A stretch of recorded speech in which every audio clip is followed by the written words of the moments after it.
Personal comfort doctrine. So ito yung ano natin sa HR, no, sa human resource. So ito yung doctrine na kung saan yung mga minor self-care activities kino-consider na part of work. Kasi ito yung mga minor self-care task na ginagawa natin para makapagtrabaho tayo ng ayos. Example nito yung pag-ihi, ah, pagkain ng merienda, pag-stretch ng mga katawan dahil nangangawit ng kaka-computer o yung mga kamay dahil kaka-encode, yung mga ganyan. Kung masakit na yung kamay nyo, kakasulat, di ba? Yun yung personal comfort doctrine, pero may special case.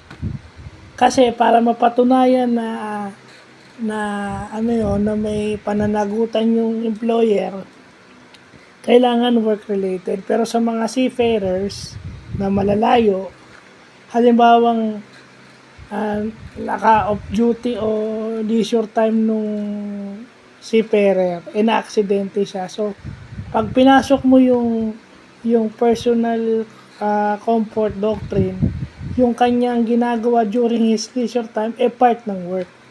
Kasi nagpapahinga naman siya, nag-stress reliever siya, nagbabasketball siya, ganyan. So, yun yung natutunan natin kay Attorney Roman sa TikTok. So, pwede pa rin siyang kumuha ng compensation in case may mangyari sa kanya. So, yan yung bagong natutunan natin, personal comfort doctrine. What ako incident, kasi nung nagtrabaho ako, dati akong HRD staff.